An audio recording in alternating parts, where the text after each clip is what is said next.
Friends అందరికీ ఈ video చాలా ఇంపార్టెంట్. అందరూ చాలా జాగ్రత్తగా అబ్జర్వ్ చేయండి. మనకి ఆర్ఆర్‌బీ గ్రూప్ డీలో ఇండియన్ హిస్టరీ అనేది చాలా ఇంపార్టెంట్. మనకి బాగా చరిత్ర నుండి మనకి మంచి బిట్స్ వస్తాయి. చాలా జాగ్రత్తగా అబ్జర్వ్ చేయాలి. అయితే మొట్టమొదటగా మనకి ఈ వీడియోని దయచేసి లైక్ చేయండి. మనకి ఫస్ట్ ఆఫ్ ఆల్ ఇందులోనే మనకొచ్చేసి సింధు నాగరికత అనేది చాలా ఇంపార్టెంట్. ఇందులో దీని యొక్క కాలం ఏంటంటే క్రీస్తు పూర్వం 2500 నుండి 1750 సంవత్సరంలో జరిగింది ఇది మధ్యలోనే. అయితే హరప్ప నాగరికత ప్రధాన లక్షణం ఏంటంటే పట్టణ నాగరికత. ఈ హరప్ప నాగరికత యొక్క మొట్టమొదటి లక్ష్యం ఏంటంటే పట్టణ నాగరికత అన్నమాట. సింధు నాగరికత ప్రాంతమును సుమేరియా శాసనములందు ఏ పేరుతో ప్రస్తావన చేశారు అని అడిగేవాడు. అది మెలుహా.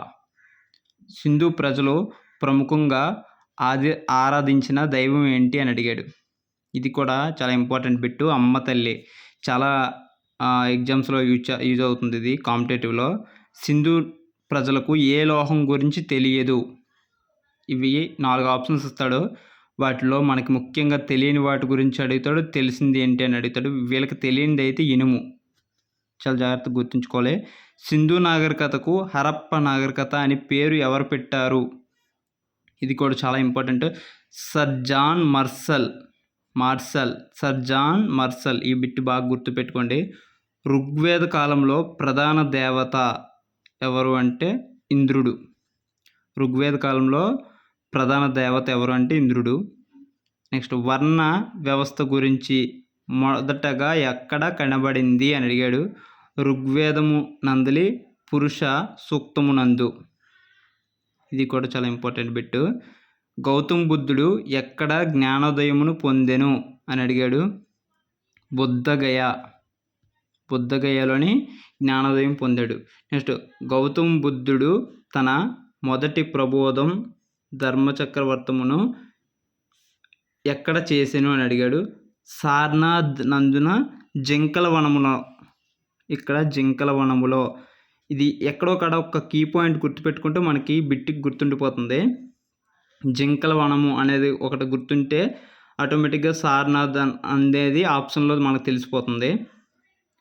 బుద్ధుని ప్రబోధాలను విని వైశ్య వృత్తిని వదిలి బౌద్ధ మతమును స్వీకరించింది ఎవరు? అమరపాలి బాగా గుర్తుపెట్టుకోవాలి. నెక్స్ట్ బుద్ధుడు నిర్యాణం పొందినది ఎక్కడ అని అడిగాడు. కుషినగరము. కనిష్కుని కాలంలో జరిగిన 4వ బౌద్ధ సంగీతంలో బౌద్ధ మతం ఏ విధంగా విడిపోయింది? మహాయాన హీనయాన శాఖలుగా విడిపోయింది. నెక్స్ట్ జాతక కథలు ఎవరి గురించి తెలుపుతాయి?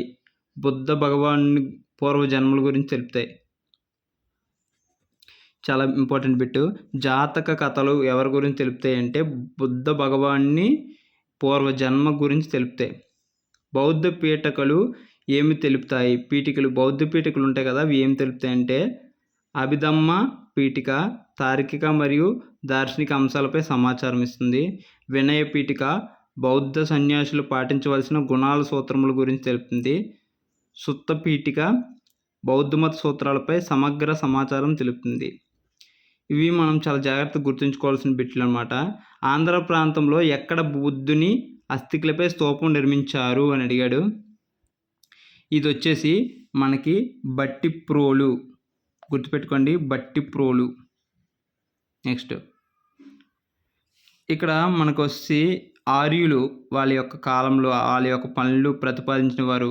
ఆర్యుల సమాజం జన్మస్థానం ఆర్కిటిక్ ప్రాంతం బాలగంగాధర తిలక్ మధ్య Asia professor Max Muller. Next సప్త సింధు ప్రాంత doctor A C Das. Tibet Dayanand Saraswati.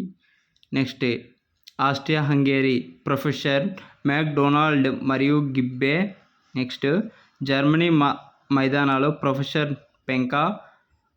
Next Himalayan foot hills Lakshmidhar Sastry.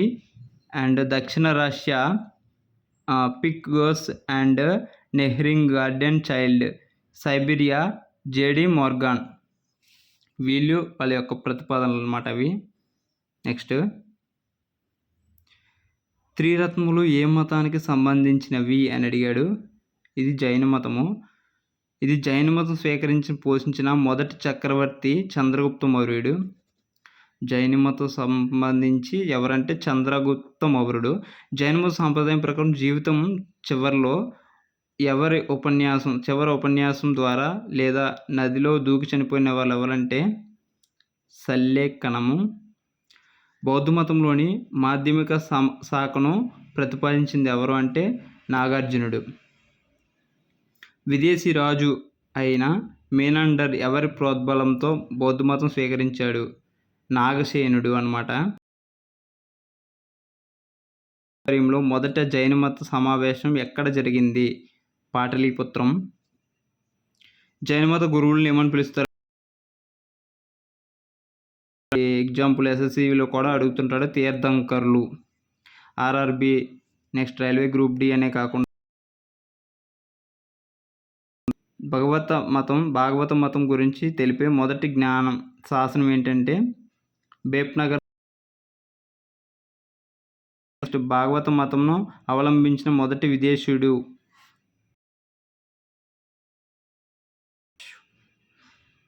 శూన్యవాదమును అర్జునుడు. ఇవి ఫ్రెండ్స్, దయచేసి ప్రస్తుతానికి ఇండియన్ హిస్టరీలో మనకు వచ్చి చాలా వరకు ఇంకా మనం చూపిస్తాను మీకు. ఇవి ఇంపార్టెంట్ ఆర్ఆర్బి గ్రూప్ డి కనే కాదు, ఇప్పుడు చాలా వాటికి. ప్రతి ఒక్కరు మీ ఫ్రెండ్స్ అండ్ ఫ్యామిలీ మెంబర్స్కి ఎవరైతే కాంపిటేటివ్ ఓన్లీ ఒక ఆర్ఆర్బి గ్రూప్ డి అని కాదు,